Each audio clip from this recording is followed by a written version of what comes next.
Hello my loves, long time no see so to speak. I hope you had a lovely month of October, a beautiful beginning of November and a fun Halloween if you celebrate it. For my part, October started off strong work-wise and ended up in a gaming marathon as I realized I really needed a break. Sometimes it's difficult to know if you're close to a burnout, if it's depression or if you're just tired. And that's exactly how I felt end of October. And when I feel like that, I know it's best not to push myself to work. So I did not, and I rested. Creating art every day is great, until you need to rest. Then books, video games, walks or sleeping are all much better options. Because when what you love suddenly becomes a chore, it's a sure sign that you need some deep rest. Truthfully, I don't feel fully rested yet, but I am much better for now. As deadlines are fast approaching on my side, I refuse to question my mood too much, so I can finish what I agreed to do. I have planned to take my December off, and I will be visiting my family, which I haven't seen since 2019, and then I will be able to properly reset and recharge. It's in just a month, so until then I will be focused and unbothered. In today's video I am showing you the process of a new project I have been working on. This is a new collaboration with Mooncrane Press and the artist Jeremy Getz. It's the second collaboration with Mooncrane Press I am doing. The first one was Loss, a crying woman over decomposing body. I did not film the process of loss. However, if you're curious, you can check my website for pictures. I will be customizing 12 pieces, 10 of which will be sold. If you are interested, please contact Mooncrane Press directly. I will leave their contact information in the description box below.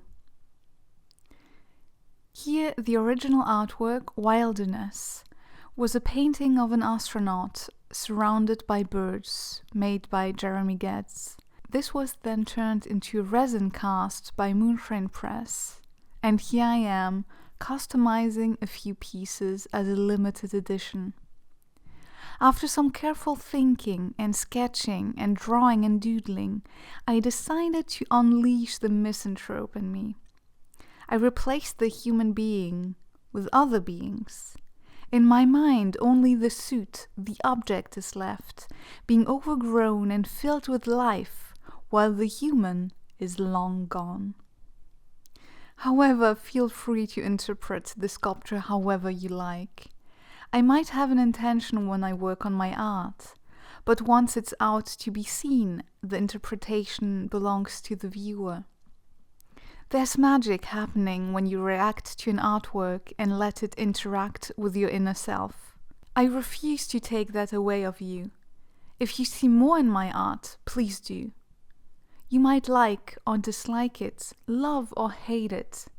There's no right or wrong emotions, and everyone should be able to either enjoy or ignore an artwork. I only hope it touches you in some way, but even that is out of my reach. In the end, viewing art is where transcendence begins or dies. Often an artist doesn't even realize added meaning of his artwork. Most art is done in an almost subconscious way, so a lot of what goes into art isn't clear to the artists themselves. Creation taps into the lower, unreachable part of your brain and consciousness. We are all the result of thousands of different experiences throughout our lives. What we see, read, taste, hear, listen to, and who we know and talk to.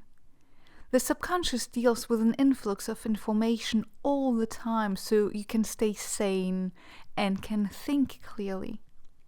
But when you start creating, a small, tiny inner door opens and you suddenly are able to tap in the chaotic organization that is your subconscious.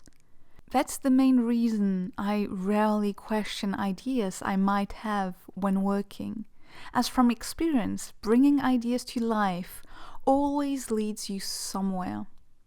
Whereas trying to rationalize your ideas too much will make you hit a wall hard and fast. Find what piques your interests. October and the many art challenges it brought is just finished. But I'm going to be honest, prompts are usually a very unproductive way to tap deep into yourself, because you leave the most important decision of art making to a random list. Yes, it's much harder to decide on what to draw, sculpt or paint next. Or is it truly? We all have interests and subjects we are drawn to more than others. One might want to work on societal issues, while the other has a deep passion for colors. When you work on subjects you are interested in, you will progress much faster than trying to fit with what might be trending, or what an artist should master, or what others are doing. Skills are a thing you can study, but the intention behind what you're doing cannot. Doing what everyone else does might bring you views and attention, but it's going to be soulless noise. Of course, in order to have interests, you do need to open your world a little to various subjects, be it geopolitical, scientific, or cultural. Only by seeking knowledge and staying curious about the world that surrounds you will you find what moves you most.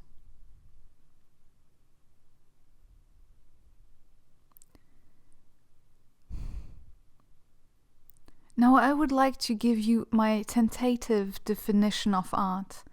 Now be in mind, this is my point of view, and defining art is by essence a controversial subject. I don't think my opinion matters all that much, to be frank, but I do think that defining art for yourself is a helpful setting for your creativity. I would actually love to hear your thoughts on that matter, so don't be shy and let me know how you define art yourself. For me, art should have 3 qualities. It should be contemporary, and by that I mean it should be anchored in our current times. That means either using a very contemporary medium, like video for instance, or talking about societal issues that we live through, like climate change or racism, or simply showing the modern world, like doing a landscape painting but showing a very urban setting. If abstraction is a passion, use contemporary materials. If you love landscapes, make them urban. Art is a representation of time, and I think it should embrace it. Secondly, art should be personal. For me, art can only hope to be interesting if you're really truly putting yourself fully into it. Don't hold back because you're afraid people might not like it. On the contrary, embrace that. If some people don't like your art, you are doing something right. Art's existence isn't to please everyone. You're not baking bread. And the third point is about skills. Whatever medium you choose, make the time to learn and master it. I'm not saying it should be realistic. That's personal choice and style. However, you do have to go through a realism phase to learn and master your tools and technique. Skills will only free you up as an artist, as you'll be able to express things exactly how you see fit. Mastering skills takes a lifetime. I am still working myself on mine and have been a working artist for over a decade, so don't let that hinder you to do art. It's not a fast game, it's something that is going to take years of practice and work. I would also like to end on the concept of working daily, which is an advice that I think I gave a few years ago, but I would like to come back onto that. While art is so fun, you will likely have weeks on end where you do in fact work daily. I would suggest to not make it an obligation.